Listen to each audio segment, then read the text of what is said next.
इस बार माना जा रहा है कि वित्त मंत्री निर्मला सीतारमण रियायतों का पिटारा कृषि सेक्टर के लिए खोल सकती हैं, लेकिन इसके साथ ये भी कहा जा रहा है कि हरित क्रांति की ही तर्ज पर एवरग्रीन क्रांति लाई जा सकती है।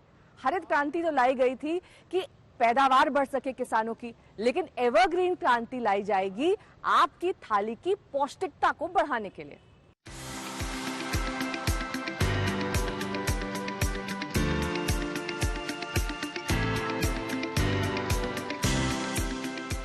इस बार के बजट में कृषि सेक्टर के लिए सरकार तोहफों की बरसात कर सकती है।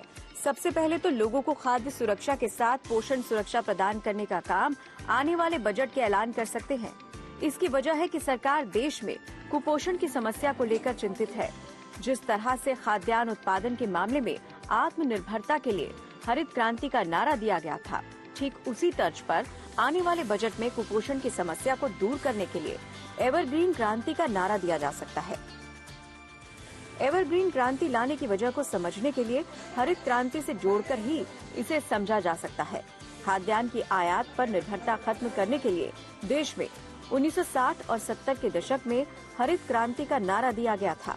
इससे अगले एक दशक में भारत गेहूं और चावल की भारी पैदावार से पूरी तरह से आत्मनिर्भर हो गया था। यही नहीं, दूसरी हरित क्रांति से देश कई जिन्सों का निर्यातक बन गया। देश में फिलहाल खाद्यान्न की पैदावार 30 करोड़ टन से ज्यादा होने लगी है, जो घरेलू खपत के मुकाबले काफी ज्यादा है। सरप्लस पैदावार की वजह से ही कोरोना काल में भी देश की 2/3 आबादी को पिछले 1.5-2 सालों से मुफ्त अनाज वितरित किया जा रहा है। यानी देश की बड़ी आबादी की अनाज की जरूरत तो आसानी से पूरी हो रही है, लेकिन उसमें जरूरी पौष्टिकता का अभाव उसके पोषण में असंतुलन पैदा करता है। इसकी वजह है कि हरित क्रांति के बाद कृषि क्षेत्र में हुआ असंतुलित विकास गंभीर चुनौतियों को लेकर सामने खड़ा हो गया है। दरअसल भोजन में कार्बोहाइड्रेट, प्रोटीन और फैट जरूरी है।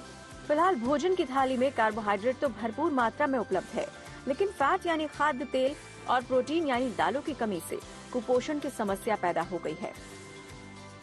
इसकी वजह से वैश्विक हंगर इंडेक्स की लिस्ट में देश निचले पायदान पर है, लेकिन सरकार थाली के इस बिगड़े असंतुलन को लेकर सतर्क है, जिसे ठीक करना उसकी प्राथमिकता में शामिल है। एवरग्रीन क्रांति के तहत सरकार कृषि क्षेत्र में खेती के असंतुलन को ठीक करेगी। उन सभी फसलों की खेती पर जोर दिया जाएगा जिससे खाद्य तेल और प्रोटीन भरपूर मात्रा में गरीब से गरीब व्यक्ति को आसानी से उपलब्ध हो सकेगा। इसी के तहत तिलहन दलहन फसलों की खेती को प्रोत्साहित किया जाएगा। डेयरी उत्पादों की उपलब्धता बढ़ाई जाएगी। पोल्ट्री और मछली पालन को विशेष तरजीह दी जाएगी ताकि लोगों को भोजन में कार्बोहाइड्रेट के साथ जरूरी प्रोटीन और फैट की मात्रा को बढ़ाया जा सके। हालांकि इसी के तहत पहले फेज में स्कूल और आंगनवाड़ी केंद्रों में पोषक तत्व मिश्रित चावल की सप्लाई की जा रही है।